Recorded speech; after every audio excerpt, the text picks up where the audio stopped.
Relations are going through a period of rebuilding, but there are serious challenges, no doubt about it. Modi met with President Xi Jinping at Kazan on 23rd October 2024.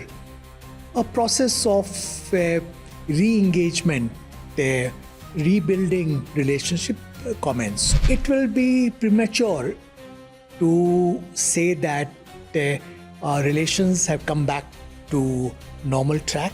Re-engagement is there, no doubt about it. There is improvement, that is also a fact, but we are still some way away from a resetting. Can we trust the Chinese? There has been, this pattern of transgressions by China. There have been standoff situations. There is a very acute deficit of trust between two countries, and we had gone through the most serious downturn in relations in nearly over 4 decades. And do you think there will ever be de-induction, or given that trust is gone, 50,000 troops on either side will remain at the borders and the infrastructure? To judge a country like China, who we believe historically has repeatedly stabbed us in the back, lead us up the garden path on Hindi Chini Bhai Bhai, and then stab us in the back. No, green energy transition, for which we need to source from China.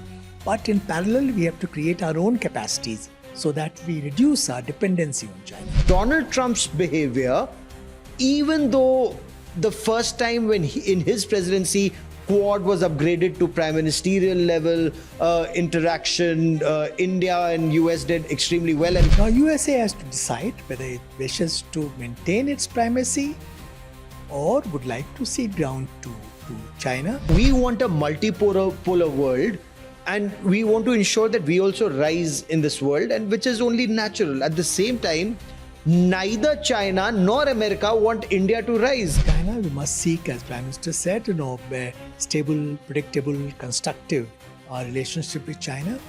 But we should do so without harboring any, excessive expectations. India and China, two very powerful countries seen as amongst the oldest civilizations of the world, two Asian giants. They've had good relations and they've had wars. But right now, when we talk of India and China, when we talk about the visit of Chinese Foreign Minister, member of the Politburo and special representative on the boundary issue, Wang Yi's visit to India, his invitation to Prime Minister Narendra Modi, the Prime Minister's likely visit to Tianjin for the Shanghai Cooperation Organization Leaders Summit. Is the relationship on the mend? That big question, can India trust China? Not just after what happened in Galwan 2020, but recently during Operation Sindoor, the Chinese assistance to the Pakistani security forces, not just in terms of supplies of military hardware, but active intelligence support, satellite intelligence support during operations. These are very disturbing questions. But then there are those who say that the relationship has to move forward. Is it moving forward in the right direction? With me on this special broadcast is someone who's not just studied India-China relations very closely, but has been a practitioner of the art of diplomacy through good times and bad. I want to welcome on the Chakravyuh Podcast, Ambassador Ashok Kantha, India's former ambassador to China. Sir, welcome. Thank you. It's such a privilege to have you on the show. Ambassador Kantha, if I want to tell our viewers and listeners of this podcast, you've been involved in India-China relations right from the 1980s as a young diplomat. You've handled the Sumdorong issue. You've handled Chinese President Xi Jinping's visit to India, former Prime Minister Dr. Manmohan Singh's visit to China, and the situations that we've had, with Chumar and Depsang, the tensions that we've had with the Chinese. How do you look at the Chinese Foreign Minister Wang Yi's visit to India and all that is being said right now, sir? Well, Gaurav, As you mentioned, relations are going through a period of uh, rebuilding, but there are serious challenges, no doubt about it. We had a very sharp downturn in India-China relations after Chinese transgressions in Eastern Ladakh in 2020. And the process of disengagement took quite some time. As you're aware, that carried on until October last year, when Prime Minister Modi met with President Xi Jinping at Kazan on 23rd October 2024. A process of re-engagement, uh, rebuilding relationship commenced. And it has made some headway, no doubt about it. Visit of Foreign Minister Wang Yi to India and his discussions with the Minister of External Affairs and with National Security Advisor and his call on Prime Minister Modi has taken that process forward. But it will be premature to say that relations have come back to normal track. In Is fact, there a thaw in the relationship, or it's too premature even to call it a thaw in the no, no, no. relationship? I think there is thaw in relationship. There is greater stability both in relations as also situation along the ground in border areas, which is a major concern for us. Uh, but stability is one thing. Re-engagement is there, no doubt about it. There is improvement that is also a fact. But we are still some way away from a reset in ties. That will require a lot of hard lifting on part of both countries, China in particular. China in particular. And that's a very interesting word you've said. Yes, there is a thaw, but it's not a reset in ties. Because many in India say, can we trust the Chinese, especially after what they did? Doklam 2017 also took India by surprise in the sense that the kind of tensions that were building up. India's entire effort has been to build ties with China. Prime Minister Narendra Modi, when he invited the Chinese President Xi Jinping to Gujarat, I was reporting from ground zero, and there was a lot of hope and enthusiasm that two Asian giants can survive and flourish together. And then 2017 Doklam, the standoff, and then the Wuhan spirit, then the Mahabalipuram. And I was reporting from Mahabalipuram again on ground zero. So there was a lot of effort that this relationship is on the mend, and suddenly 2020 standoff. Yes, 2020 came as a surprise and big setback to relationship. You referred to Doklam. That also lasted for 73 days. 73 days. The standoff. Then when President Xi Jinping visited India in September 2014, I was ambassador in Beijing at that Yes. time. So I was also present in Yes. Ahmedabad. In fact, during the visit, we got the information that there has been escalation of Chinese transgression, and in fact, Prime Minister personally raised this matter quite forcefully with President Xi Jinping in Ahmedabad itself. Uh, that was resolved. We could persuade China to restore status quo ante as of 1st September 2014. We insisted on that. In fact, as ambassador, I was tasked to discuss it in Beijing after visit was over. And brief given to me was very simple, that to tell them that they need to go back where they came from. And they agreed to that. Why did they come in the This first time, place? well, there has been, this pattern of transgressions by China. There have been standoff situations earlier as well. But what happened in, summer of 2020 was something different, because Chinese PLA, they transgressed line of actual control at multiple locations, especially in Eastern Ladakh, though it also happened in northern Sikkim, and they stayed put.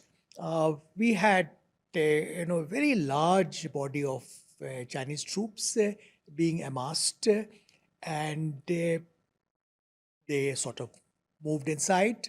On our side, India did counter deployment very quickly, and the nature of borders changed completely from something which was relatively quiet, notwithstanding occasional standoff situations, became live, and it was conveyed very categorically to China that we cannot go back to normalcy in relations as long as borders remain abnormal. And as you know, that was a prolonged process. And the Which, Prime Minister yes, reiterated that point yes, even now when he yes. said peace and tranquility at the borders is essential for the relationship to move forward. But we've been saying that. Do Chinese understand that? Uh, I think this has been a common position, in fact, in the past, reflected in our joint documents that if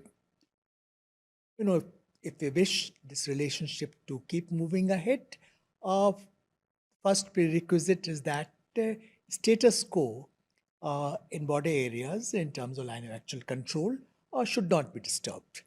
And by and large, two sides had abided by that understanding, but that uh, basic paradigm collapsed Yes. in 2020. Has And that collapsed in your view forever? well, that paradigm is behind us. That's over. You can't, sort of resurrect it. So we'll have to Yes. develop a new paradigm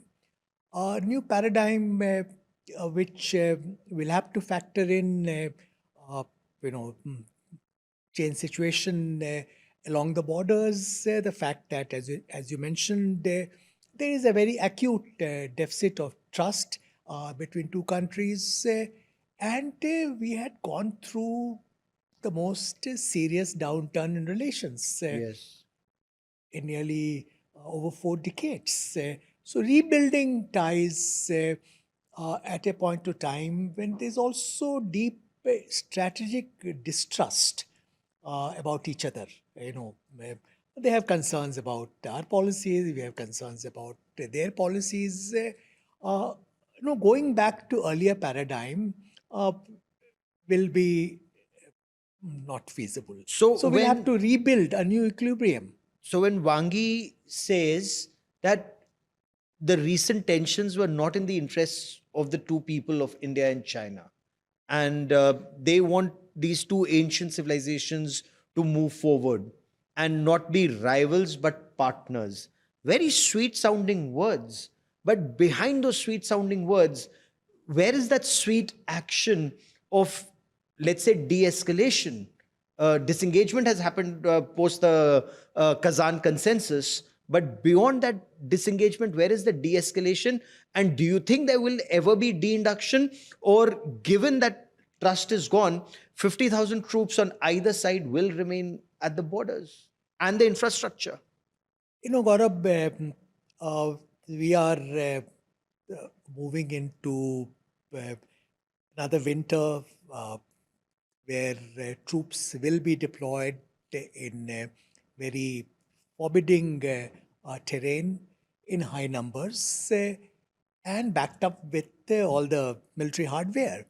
So this is a fraught situation. It's not a normal situation. Now, you refer to disengagement. Yes, uh, basically, disengagement was completed, but there is still some unfinished business. Uh, Chief Army Staff General Dwivedi has referred to the need to go back to status quo as of April 2020, before Chinese transgressions took place. Because there are certain areas where what Minister of External Affairs Dr. Jaishankar described in Parliament, steps of limited and temporary nature have been adopted. What Correct. in popular Of parlance is known as buffer zones. buffer zones. Now, that has affected the line of actual control. In some pockets, we understand our troops are unable to access areas they visited earlier. Our graziers are not able to utilize pasture lands they were going to Correct. earlier. So I think that also needs to be set right. If we don't do that, it will amount to our leaving certain incremental gains or transgressions with China. That will not be desirable. This is one. Second point, I think you mentioned, and Dr. Jayashankar has raised it very forcefully, is de escalation. Yes. That disengagement after that idea was that there'll be de-escalation of troops and finally de-induction of troops from the theater. Now, the readout which came out, this 10-point Yes. understanding, there is a reference that there'll be discussions on de-escalation, starting with principles for de-escalation. I understand that because de-escalation is not an easy proposition. I've been border negotiator in the past. I negotiated military CVM's agreement of November 1996. And one of the provisions there is how do you discuss force limitation? How do you agree on ceilings, on deployment of troops in a particular area? And that will be very relevant now. Correct. And we could persuade the Chinese side to agree that the ceilings will take into account the nature of terrain, border infrastructure, and most importantly, time taken to induct and de-induct troops. It's a formal understanding. Because China can quickly because move their China troops. can move in very quickly. We take more time. Because of terrain advantage they have, and also their infrastructure is so much better. Even now, though we have made some gains. So de-escalation cannot be on the basis of any numerical equivalence. So it will be a complex process. That's why I'm happy that there is reference to principles of de-escalation. Now, de-induction is frankly a bridge too far at this point of time, because that will require a much higher level of trust. Because we were surprised once. Yes. In summer of 2020, what was assessed as a routine military exercise, they pivoted and came to our side of line of actual control. So we'll be cautious in future. So the Prime Minister spoke of stable, predictable and constructive ties that will enable peace. The National Security Advisor, he confirmed not just the visit of the Prime Minister for the Shanghai Cooperation Organization Leaders Summit, but he also indicated that the ties were on an upward trend and peace along the LAC was holding for the past 9 months or so. Is that good enough to judge a country like China, who we believe historically has repeatedly stabbed us in the back? And I don't want to sound like that negative person, but look at Chow and Lai and Hindi Chini Bhai Bhai and 1962. Of course, they went back after 62. But then Sumdorong Chu, again, it took, you negotiated the Sumdorong Chu peace, which took, I think, 9 years or 10 years to establish, 9 years, sir? yeah. And then again, despite Mahabalipuram and Wuhan, they did 2020. So is there a pattern that they lead us up the garden path on Hindi Chini Bhai Bhai and then stab us in the back? I'm not even coming to Pakistan, the support to Pakistan in Operation Sindoor yet. Gaurav, I will not like to sort of characterize relationship in terms of, stabbing back, etc. It's a relationship where both sides are invested in building. There's no doubt about it. On the whole, I think we could make some very significant achievements in relationship, but there has been setback, no doubt about it. And though a process started in Kazan, even after that, there have been negative signals. You have made more than one reference to Chinese behavior during that 87-hour Yes, India Operation Pakistan Sindoor. conflict as part of Operation Sindoor. Nature of Chinese support to Pakistan during that 4-day conflict was qualitatively very different from their support to Pakistan in previous India-Pakistan conflicts. China has been providing strategic support to Pakistan, no doubt about it. But for the first time, we saw battlefield collusion between China and Pakistan. You referred to provision of real-time intelligence by China to Pakistan, something which was confirmed by Deputy Chief of Army Staff. Uh, there is information on China's PETO satellite navigation system being deployed, and China helping with the integration of weapon systems. Yes. And other things happening, which was very serious, because what we are looking at is not just Pakistan theatre, but an extended theatre with China as a major factor. So in future, conflict scenario, we'll have to factor that in, that what kind of support China can provide, even without tipping its hand, without getting involved overtly, explicitly in any military operation. Because, this support can take many forms. Yes. I mean, there's satellite yeah, so it can be intelligence providing the PL-15s and the best version of PL-15. From what I was able to gather from sources, not officially, is that our intelligence or our information was it has an air-to-air missile range of 150 kilometers. Apparently, it had close to 200 kilometers. I think from what I have also heard, that we were thinking in terms of export version of Yes, sir. PL-15 missile, which had certain range. But what they had provided to Pakistan had a longer range. Yes. So that came as a surprise. And also Real-time satellite, yes. integration of weapon systems that took place, which led to, as you know, taking certain losses on 7th May. So I think that will remain an important concern for us, but that's not the only thing which has happened.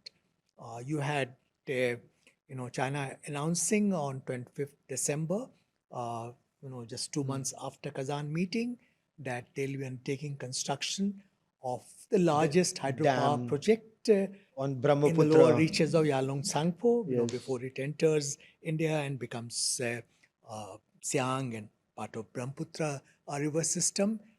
Work on that project has started on 19 July when Chinese Premier visited Tibet. This time, I was happy to note that EMEA readout mentions that we have taken it up forcefully with China, but 10-point understanding which is there doesn't refer to this project.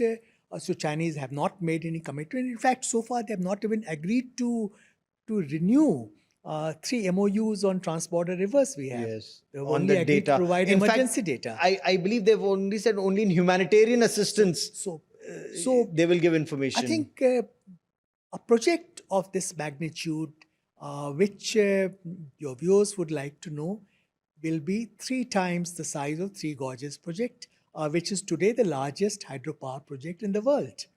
And this will be constructed just 35 kilometers Yes. from, Our place borders. river enters Arunachal Pradesh, enters Indian territory. So it will have a serious downstream impact on us. Also, it's a project being undertaken in an area which is highly earthquake prone. Yes. It will involve, boring of 4 tunnels, 20 kilometers long, each of them in Himalayas. As you know, the Himalayas are relatively young mountains, not very stable, and especially in this area, which is known to be earthquake prone. So there are serious concerns on our side. But without consultation with us, they went ahead, they've started this project. And there are other developments, including, what can be described as economic coercion. Yes. They stop providing certain kind of So fertilizer, fertilizers, tunnel boring the tunnel machines, boring machine, and and rare earth yeah, minerals. rare earth minerals. Now they're saying they're going Yeah, to provide this. you know, I got a point is that yes, I mean they may resume, but they have reminded us of our vulnerability and their leverage, which we'll have to keep in mind. Number one. Number two, in case of rare earth magnets, any resumed supply is based on a fairly in, intrusive end user certification requirement Yes. backed up by documentation. So they will decide when they want to turn off this spigot, when they want to turn it off, when to provide, when not to provide. So I'm just giving you some examples that uh, on the whole, there's positive trend in relationship, no doubt about it. As Prime Minister mentioned, as Minister External Affairs and National Security Advisor mentioned, but there are serious issues in relationship which need to be addressed. And But how do we address it? India has forever, whether it's with the United States or with China, and I'll come to, whether this thaw or this move towards reset is still a long distance away, is because of the American pressure and so-called American sanctions or 25% additional tariffs that are being imposed on India for buying Russian oil. India has always tried to improve relations with China. It's China that has, I mean, you don't want us to use the word stabbed us in the back repeatedly, but isn't that exactly what China did? Whether it comes to whatever happened post Doklam or post Mahabalipuram, or even now, or the support to Pakistan during Operation Sindoor, or blocking the designation of terrorists at the United Nations Security Council. So, their double standards. Does China still want to move forward that they are the only Asian giants and any other country will have to be subservient to the Middle Kingdom, which we refuse to be? uh, well, uh, it is in interest of both countries to move towards what Prime Minister called, you refer to that, stable, predictable, constructive relationship. Well, there's no doubt about it. And we are seeking it not under duress, not under pressure from any country, but because it's good for us. And it's good for India-China relations. And this process didn't start yesterday. It started actually, the engagement started after Prime Minister's meeting with President Xi at Kazan. But, there is a certain backdrop to the relationship, a geopolitical backdrop, which we have to bear in mind. There are also certain, outstanding issues which, unless they are addressed, will not result in a reconstruction of trust problem that we have. Issues, for example, His Holiness the Dalai Lama, or the issue of Tibet, or what they consider is their territory, and we insist, Arunachal Pradesh is 100% ours, Ladakh is 100% ours. Tibet, they are in control of Tibet, which was an autonomous region, or they came into Tibet in 1950-51. Well, issues are many. You referred to some of them. You earlier mentioned, you know, Chinese desire to be sort of a preeminent power in Asia. While they don't say it publicly, clearly their preference is for unipolar Asia. This is something which is not acceptable to us. Where we would like to have multipolar Asia, we would like to have multipolar world. So there is, in terms of strategic objectives, there is a major divergence. We also have problems about how they look at our relations with USA, how they are projecting our current differences with USA. You would have noticed that the readout, coming from Chinese side on Wang Yi's call on Prime Minister referred to India and China agreeing to oppose unilateral bullying, which was obviously a reference to USA. That is not reflected in our statement. I don't think we will be so crass as to discuss our relations with the USA, which remains a very important strategic partner for us in those terms. So they would like to project something which we are not will not be comfortable with, and other issues we can discuss. Boundary question, we can discuss the whole nature of asymmetry in our economic engagement with China. $100 billion trade surplus is what they have. But when they seek more access to our markets, are we likely to get more access to theirs, or does this continue? And why haven't we been able to address this, that of that $100 billion, is everything essential, or is a lot of it non-essentials that we continue to take from China? We have got into a situation where trade deficit is unsustainable, it's unhealthy, and it's unsafe. Unsustainable because, according to Chinese data, last year it crossed $102 billion. Yes. Our exports to China actually are declining instead of going increasing. Up, just about $18 billion or so last year. That cannot go on indefinitely. It's unsafe because, kind of dependencies we have developed on China in critical areas like active pharmaceutical ingredients, bulk of our sourcing is from China. Or, you look at, we have emerged as a hub for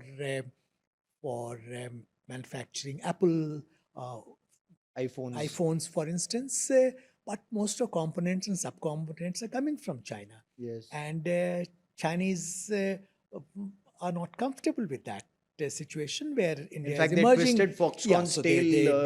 They sort of forced Foxconn to withdraw. Yes. Chinese nationals working in their facilities in India.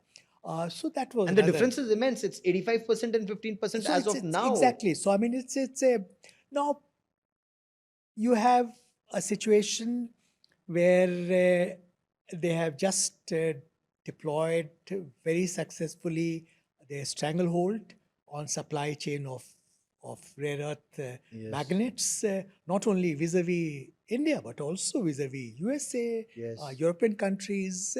One of the reasons, possibly the most important reason why President Trump had to sort of backtrack on question of tariffs was the leverage China had acquired.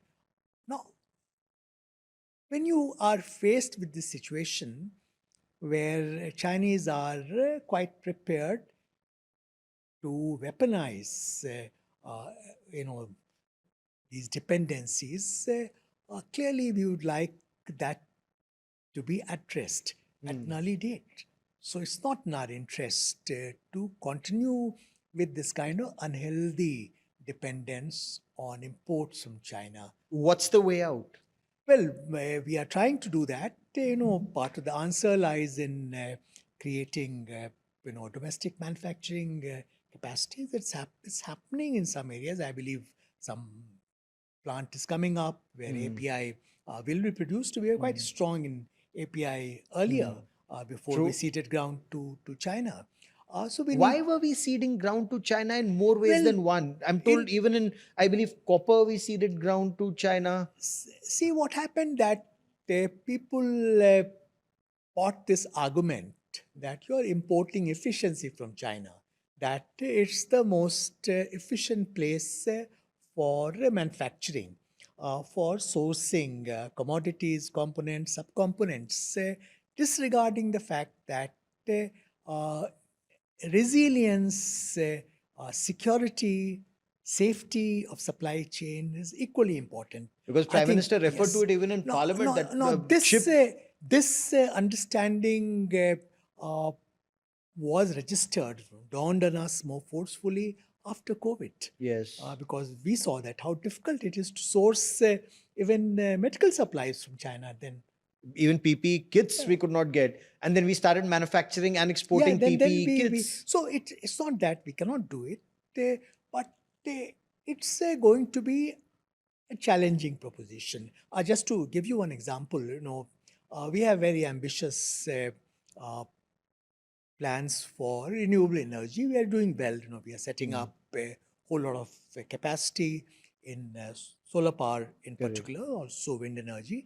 Uh, but good part of our solar panels, modules, they are still imported from China Correct. because China is controlling something like 90% of supply chain of solar panels, and that's happening in different market segments.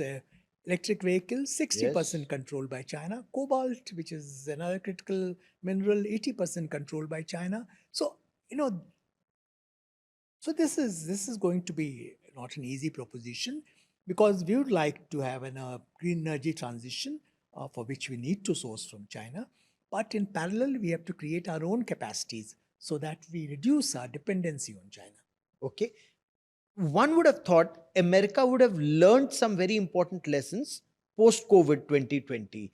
And America would also want to, and since China was attempting, and pardon my usage of the word, twisting America's tail, and they could not impose additional tariffs on China, including giving them this 90-day leeway now on Russian energy, is because of those rare earth minerals. So they would have wanted to move ahead with a strategic partner that India is. How do you read Donald Trump's behavior, even though the first time when in his presidency, Quad was upgraded to prime ministerial level interaction, India and US did extremely well. And while they have been, since the Kargil War of 1999, the next step of strategic partnership during Manmohan Singh and George Bush, then Prime Minister Modi and Obama, and then Biden, and then Bush, Biden, Obama, and again with Trump. Why is it suddenly going downhill? Uh, well, if you compare China policy of first Trump administration with the China policy of second Trump administration, there is a marked shift. In the first Trump administration, USA in fact moved away from earlier policy of engagement with China. Instead of that, they started calling China as a strategic rival, and it in some way it called out China. It was under President Trump at that time. Uh, as you mentioned, they also raised Quad to summit level during President Trump's, so upgraded. This time, while Quad meetings have taken place, two meetings at the level of foreign Foreign ministers minister. taken place. One on the day that Yeah, Trump one was in sworn fact in, is, so that 20th January. that flagged their interest in Quad, but we are witnessing couple of developments which are disturbing. On one side, we are aware of a level degree of turbulence in India-US strategic relationship, which was on upward trajectory for more than 2 decades under different, governments, administrations on both sides. I think there are question marks about it because we are getting these negative signals from Washington D.C. We are also not sure to what extent uh, President Trump attaches importance to India as a factor in US China relations. This is one. Secondly, there's lack of clarity on what kind of policy Trump is following vis-a-vis China. The strategic clarity is lacking.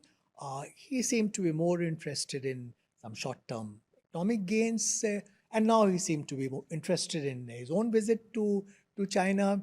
So, feeling one gets that uh, USA and China, they are engaged in a dialogue to see if they can work out what President Trump calls a beautiful deal. So that does that beautiful deal for you mean that they're looking at a G2? No, I will not call it G2 necessarily. We don't know what will be contours of the deal. I don't think we can have G2 any longer. No, but if world I has may- moved beyond G2. If I may, Yeah. wouldn't America be shooting itself in the foot? Because ultimately, China would continue to leverage America like it did in the past 4 decades plus, and then become the supreme power, pushing USA down. And is America still facilitating that? Uh, I think you have made a very important point. China has certain strategic objectives which have been articulated publicly, officially, formally by President Xi Jinping, including in his work report to 20th Congress of Communist Party of China in October 2022, where he talked about how middle of the century, China's emergence as leading power in terms of composite national uh, strength. Uh,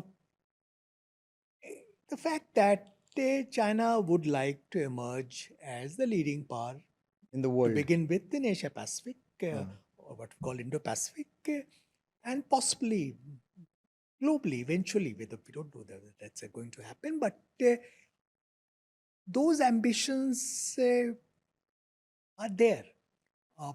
Now, USA has to decide whether it wishes to maintain its primacy or would like to cede ground to China. As far as India is concerned, our policy has been moving towards a multipolar Asia, multipolar world. And I don't think that policy has changed. We're in a very difficult situation, aren't we? We want a multipolar world, and we want to ensure that we also rise in this world, and which is only natural. At the same time, neither China nor America want India to rise. Both China and America would want India to be, if I may, or be subservient to them.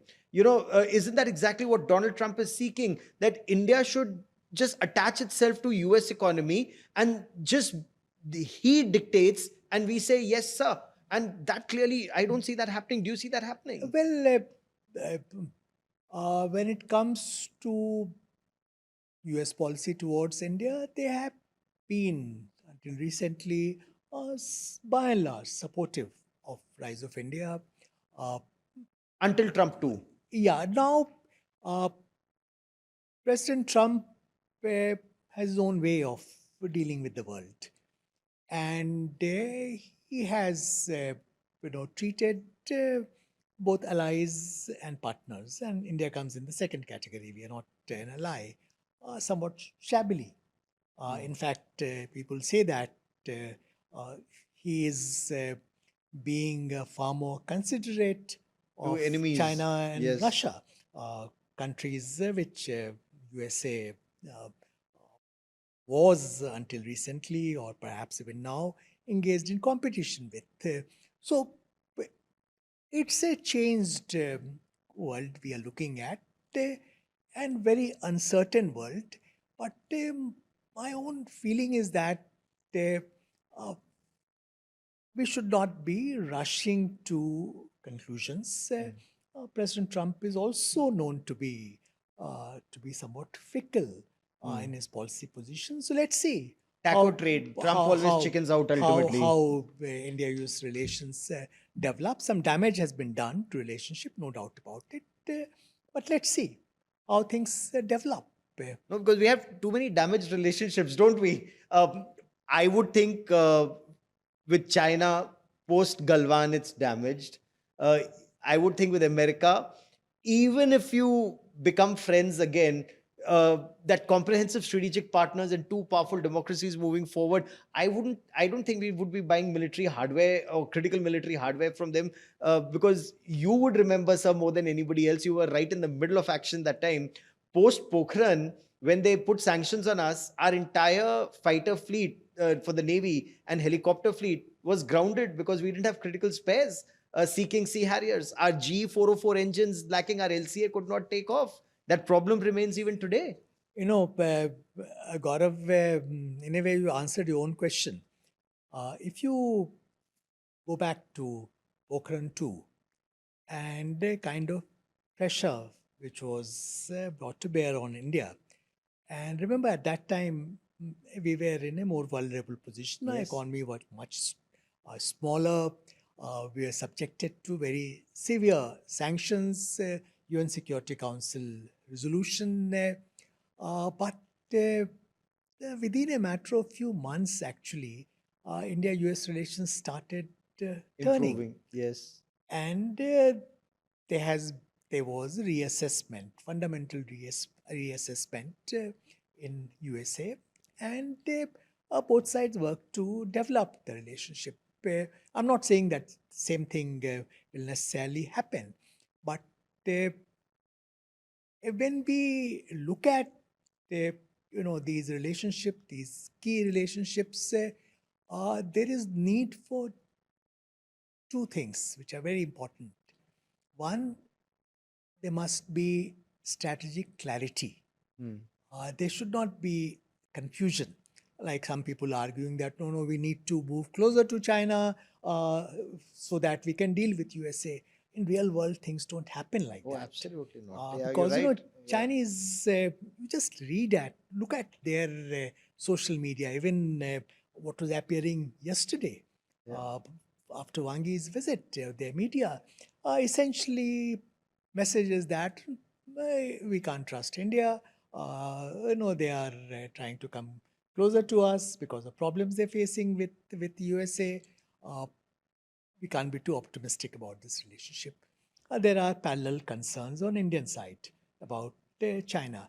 So what I'm saying that there should be clarity that if we So can't be China will always fickle. remain a challenge for us. It will remain. China is our primary strategic challenge. So if you think we can invoke China to compensate for certain strategic deficit in our relations with USA, clearly that's not going to No. happen. But ideally, you know, our civilizational thinking is we'd like to be friends with China and we'd like to be friends with America. So I'll come to second point. Need for strategic patience. Strategic patience. When you deal with countries like China or even USA at this point of time, you need to be patient. You don't need to sort of uh, keep reacting sometimes too forcefully, or trying to say in India-China relations, trying to restore normalcy when facts on the ground, facts of Chinese policy towards India, their behavior doesn't quite support that Oh, position. absolutely. So if they don't give us more access to their markets, are we? Why do we give them? Because we need their products. Is that why we're giving them more access to our markets? This direct flight resuming India, China, does that benefit us? Does that benefit them more in your view? I think it benefits both sides. I think it's important to have connectivity. China is the second largest economy in the world. It's the leading trading partner with more than 120 countries. Let's Yes. remember that. It's the largest manufacturing nation in the world, accounting for nearly 1/3 of global manufacturing value addition. Yes. It's a very critical part of global value chain. So we need to deal with China. There's no doubt about it. But when we engage with China, we need to also keep in mind few limitations and a few risks. I'm talking about economic domain here. Uh, Risks are we talked about how dependencies can be weaponized and have been weaponized by China among others.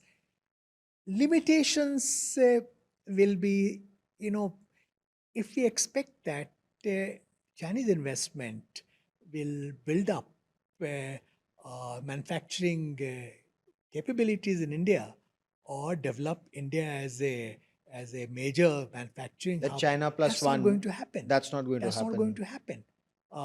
So we should be clear. Yes, I mean, To the extent we can work with China to develop our own capabilities, and we need to source material from China.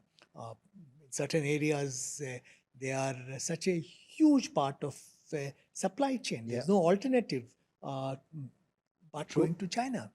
But we have to bear in mind these limitations and also security concerns. Yes. That in today's world, uh, the vulnerabilities have gone up.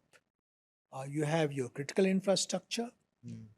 Future conflicts will not be fought just in border areas. Yeah, cyber. They will be multi-domain Yes. operations. Communications. So everything will come into Why play. were we giving China access to our communication once upon a time? Being a part that, did we think that it's going to help improve? I was told they were trying to sell us some radars for our coast also.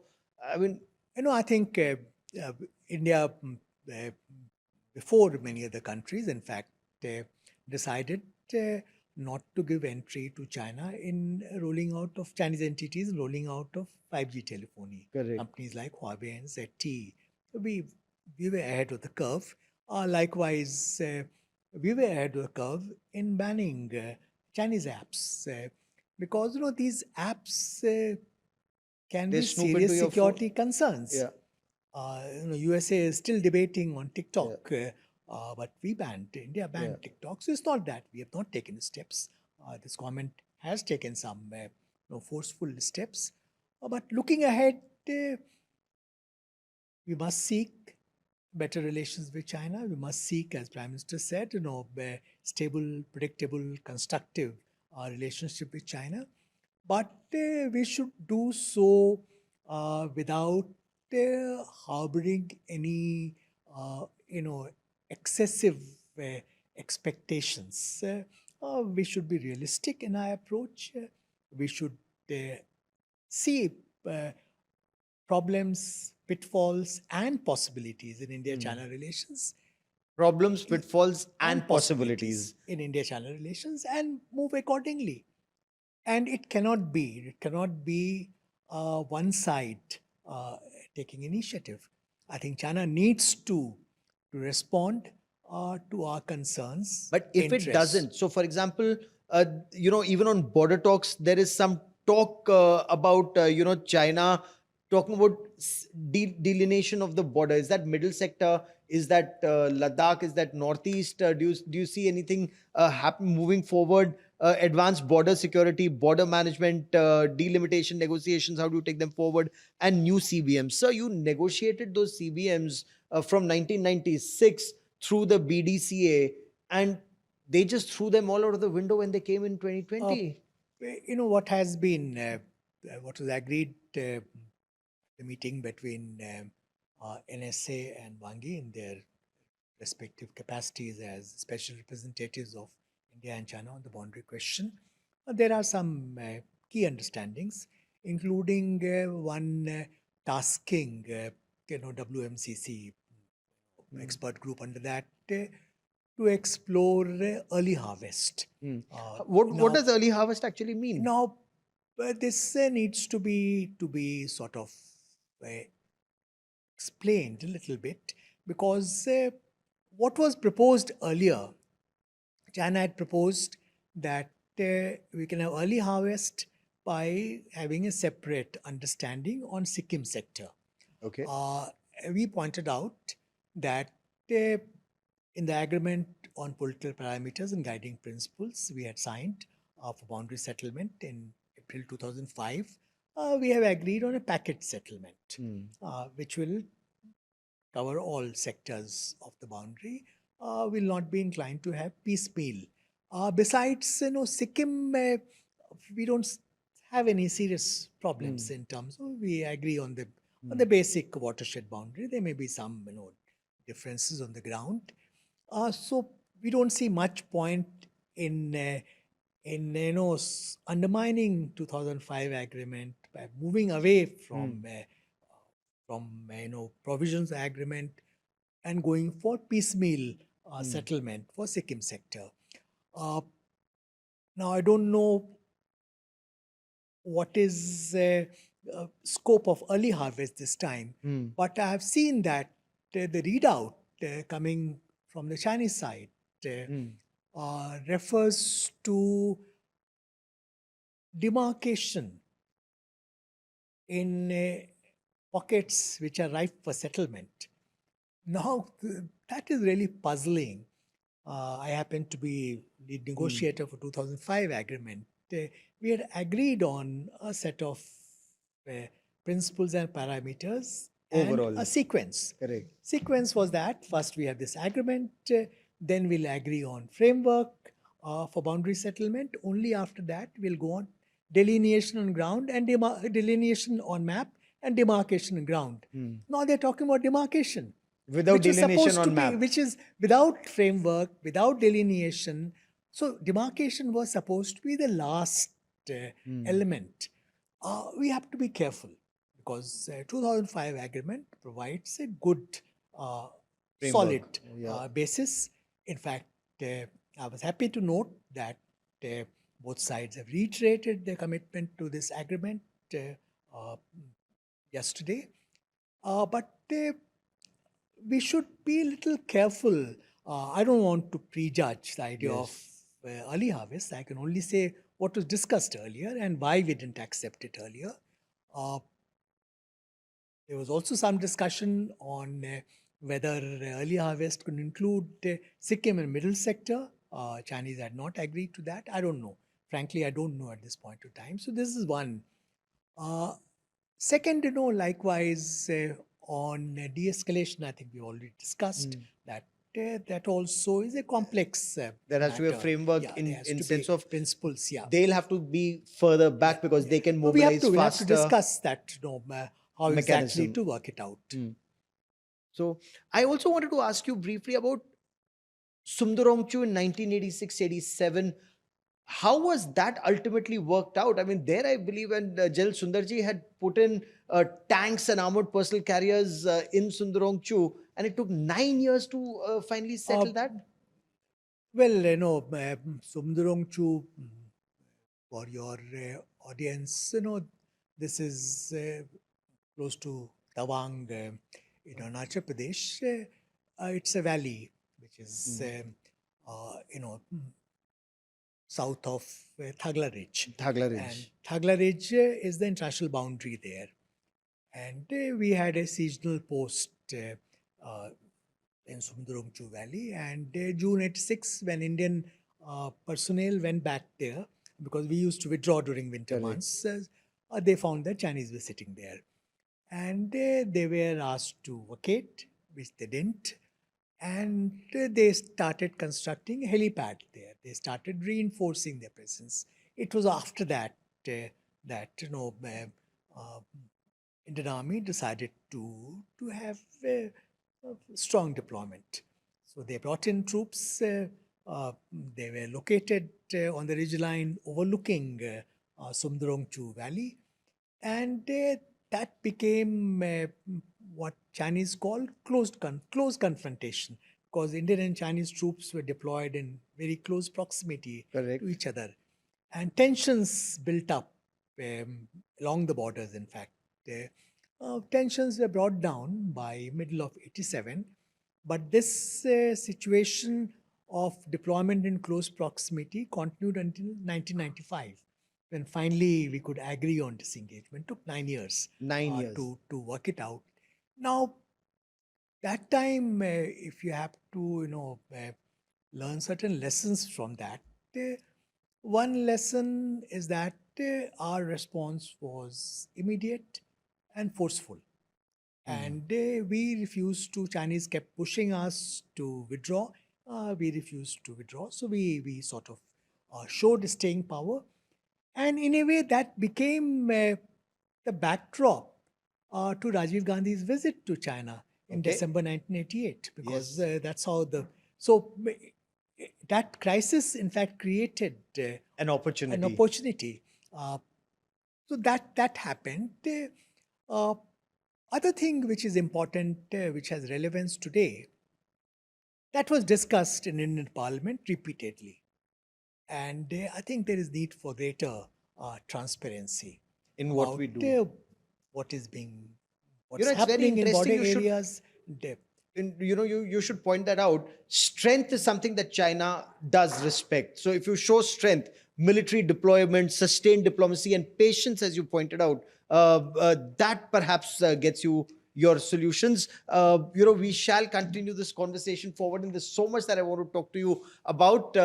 But for joining me here on this Chakravyuh podcast, Ambassador Ashok Kant, many thanks, sir.